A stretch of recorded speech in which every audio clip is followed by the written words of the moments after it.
John Oliver describes Jeff Bezos as having too much money and zero empathy like Lex Luthor. He talked about an Amazon fulfillment center in Bessemer, Alabama, which is currently counting votes in a historic union vote. The drive has been seen as a bellwether for the labor movement as a whole, and Amazon workers have plenty of reasons to fight to unionize, said Oliver. The Amazon facility in Bessemer has been making headlines as of late. Workers have complained about grueling work, unsafe work conditions, and inadequate breaks. One clip featured an employee saying that they are seen more like a product or statistic rather than a human being. Let's move on to Amazon, a company run by Jeff Bezos, who answers the question, what if Lex Luthor was... And that's it. Just what if Lex Luthor was? He's a bald business maniac with too much money, zero empathy, and weird supervillain vehicles. He is just Lex Luthor. This week, counting began on a historic union vote by workers at an Amazon fulfillment center in Bessemer, Alabama. The drive has been seen as a bellwether for the labor movement as a whole, and Amazon workers, frankly, have plenty of reasons to fight to unionize. Many complain about grueling work, unsafe conditions, with inadequate bathroom and meal breaks. They treat you more like a product or a statistic than an actual human being. For example, I'm a diabetic and I don't have time to stop to check my blood sugar.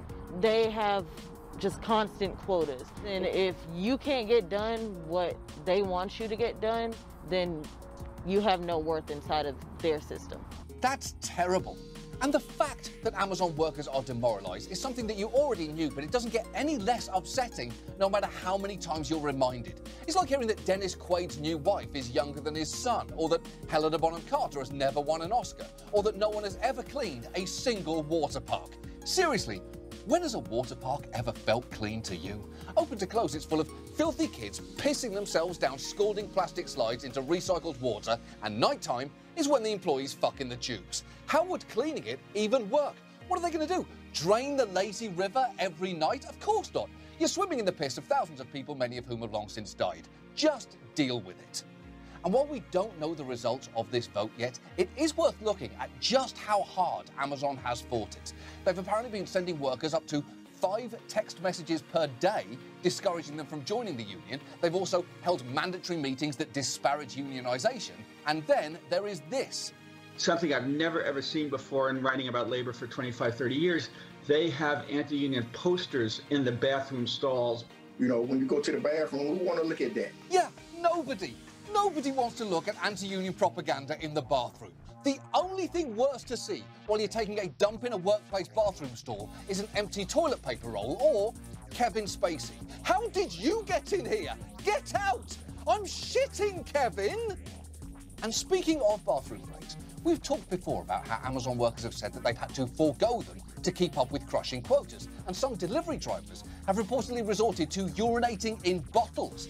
And just last week, The Intercept published an internal Amazon memo telling workers that driver associates must not return bags to station with poop inside. Something almost too awful to comprehend, as 2 of New York's morning news anchors conveyed in real time.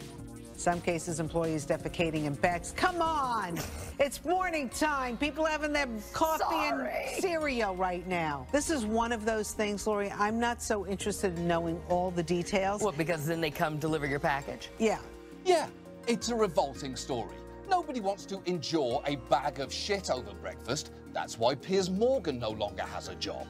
And look, I get not wanting to know details about things. As a general rule, I don't need to know how most things get done, but I do make an exception if one of the steps involves someone having to shit in a bag. That goes for any process. I'm not really all that interested in how an origami crane gets made, but if you told me that one of the steps involved you having to shit in a bag, I'm going to need a detailed step-by-step look into that procedure because something horrendous is clearly happening there. And the fact is, we do have to keep paying attention to this, because the outcome of Bessemer's vote will have major implications. Amazon is the 2nd largest private employer in America, and this unionizing effort could determine whether their employees have the power to demand decent working conditions. And the harder the company tries to convince their workers that they don't need union protection, the clearer it becomes that Amazon executives, much like the bags that are apparently lying around their delivery vehicles, are completely full of shit.